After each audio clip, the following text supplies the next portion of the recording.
Hello, ഇപ്പി noodles എപ്പോഴും ഒരേപോലെ ഉണ്ടാക്കി കഴിക്കുന്നവരാണെങ്കിൽ ഇതുപോലെ ഒന്ന് ട്രൈ ചെയ്ത് നോക്കുക കേട്ടോ. ഒരു എഗ്ഗൊക്കെ സ്ക്രാമ്പിൾ ചെയ്ത് ഒരു അടിപൊളി ഇപ്പി റെസിപ്പിയാണ്. അതിനായിട്ട് എണ്ണ ഒഴിച്ച് കൊടുത്തിട്ട് കുറച്ച് ഒരു 2-3 അല്ലി വെളുത്തുള്ളി ഒന്ന് സോട്ടായി വരുമ്പോഴേക്കും സവോളയും പച്ചമുളകും അരിഞ്ഞതിട്ട് അതൊന്ന് നല്ലോണം വാടി വരുമ്പോഴേക്കും നമുക്ക് 1 സ്പൂൺ ചിക്കൻ മസാലയും ഒരു 1/2 സ്പൂൺ കുരുമുളക് പൊടി ഇട്ടിട്ട് നല്ലോണം ഒന്ന് സോട്ടായി വരുമ്പോൾ അതൊന്ന് വകഞ്ഞ് മാറ്റി കുറച്ച് എണ്ണ നടുക്കോട്ട് ഒഴിച്ച് കഴിഞ്ഞിട്ട് ഒരു എഗ്ഗാണ് ഞാൻ പൊട്ടിച്ചൊഴിക്കുന്നത്. അതൊന്ന് ഉപ്പ് ഇട്ടൊന്ന് സ്ക്രാമ്പിൾ ചെയ്ത് കഴിഞ്ഞിട്ട് ഇത് രണ്ടും കൂടെ ഒരുമിച്ച് ഇട്ടിട്ട് നമുക്കൊന്ന് മിക്സാക്കി എടുക്കാം കേട്ടോ. കുറച്ച് ഉപ്പിട്ടാൽ മതി, മാഗി മസാലയിൽ ഓൾറെഡി ഉപ്പുണ്ടല്ലോ. അതിനുശേഷം ഒരു വലിയ സ്പൂൺ ടൊമാറ്റോ സോസും കൂടെ ഒഴിച്ചിട്ടുണ്ട്. തക്കാളി ഇടാത്തത് കൊണ്ട് ഒരു വലിയ സ്പൂൺ തന്നെ ടൊമാറ്റോ സോസ് ഒഴിക്കാം കേട്ടോ.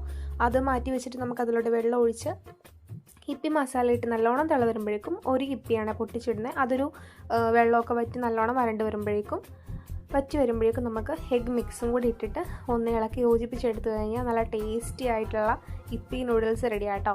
ഇതുപോലെ ഒന്ന് ട്രൈ ചെയ്ത് നോക്കുക. നമ്മുടെ ചാനൽ ഒന്ന് സബ്സ്ക്രൈബ് ചെയ്യണേ.